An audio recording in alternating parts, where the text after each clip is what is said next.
Here's the brand spanking new Audi A4. You're looking at a full-out, ground-up overhaul that sees this popular luxury sports sedan riding a new stiffer, lighter platform. It's bigger and lighter. The technology, safety, and featured content is all next generation. It's more powerful, easier on fuel, more responsive, and more fine-tuned.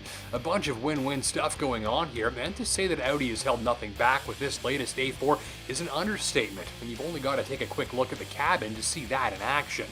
Consoles, interfaces, touchpads, dials, animation, LED lights, and screens, and more screens.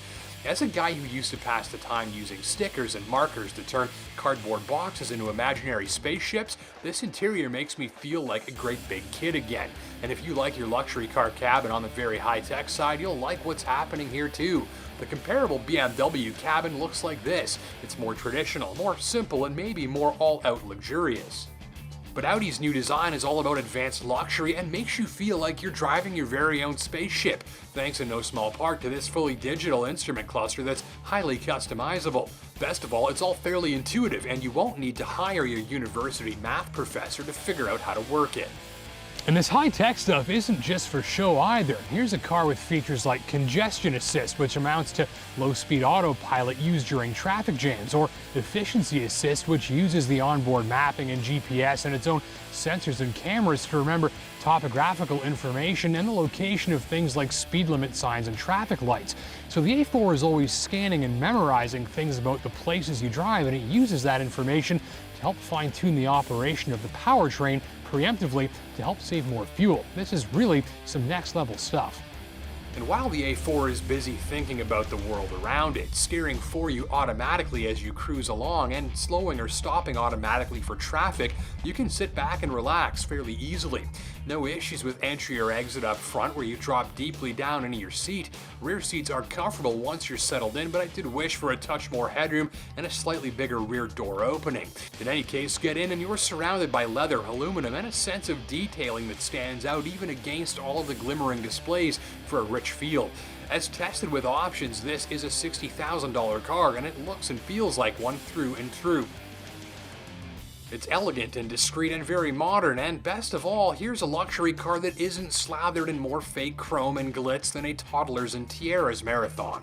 So how's she drive? Well, very nicely with two big things that stand out. First, A4 feels remarkably light on its feet. In the last year, I've driven competitive models from Acura, BMW, Lexus, Volvo, and Mercedes. These all shared at various levels. The driving feel is dense, solid, and locked on, but heavy overall. This new A4 goes a different way. Sure, it's 275 pounds lighter on paper. That's like the difference between having a guy like this on board or not. But it's how they've tuned the thing to capitalize on that reduced weight that stands out. Even in the comfort drive mode where the A4 isn't particularly riled up, it just feels so eager and athletic. You don't feel like you're overcoming the mass of the car to rips and bends at speed. It changes direction, transitions, flits around like a smaller and lighter machine.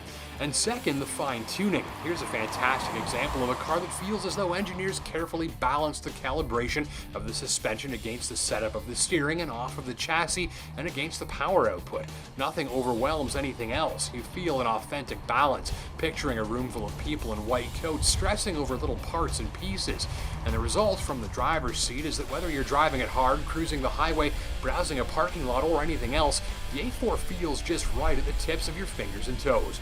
Takes a pretty rough road indeed to coax any sort of unwanted noise or harshness from the suspension too. Power comes from this 2-liter 4-cylinder turbo engine, and 252 horses with 273 pounds of torque mean the A4 is not the hot rod in this pricing bracket. The BMW 340 or Infiniti Q50 Red Sport will get you 320 or 400 horsepower respectively. With 252, the A4 is good for 0 to 60 in 6 seconds with lightning fast gear changes via the 7-speed dual clutch transmission, and no issues with traction thanks to the Quattro all-wheel drive. The engine has a mountain of low-end torque, meaning it's absolutely effortless, whisper quiet, and surprisingly responsive if you're driving gently. And if you're not, it's smooth as butter and pulls hard to redline with little more than a tastefully restrained, muted growl sleeping in. The acceleration won't peel your face off and leave it in the back seat. The priority here is on efficiency and refinement more than all-out firepower. Gripes: the brakes bite hard and get the A4 stationary in quick order, but the pedal is on the vague side and not easy to modulate, so some drivers will wish for added precision. Further, I found noise levels at highway cruising speeds to be about average for this segment, nothing more. Some drivers will wish for a softer ride on really rough roads thanks to the big wheels too. One other gripe, well, if you're like me, there are all kinds of things you'd rather do than drive a luxury sports sedan that's this well set up, but without a manual transmission. Things like eating a light bulb or scouring your face off with a rusty SOS pad. And I know there are reasons for it, and it's been beaten to death, and really this S-Tronic paddle shift transmission is very, very good, better on fuel, and faster than a manual. But man, oh man, if there's been just one car this year that's made me want to roam on my own, it's definitely this one, but that's not an option.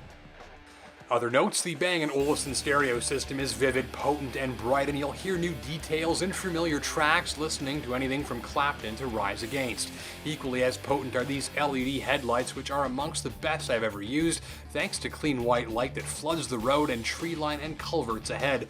I appreciated how fresh my eyes felt even several hours into several late night drives.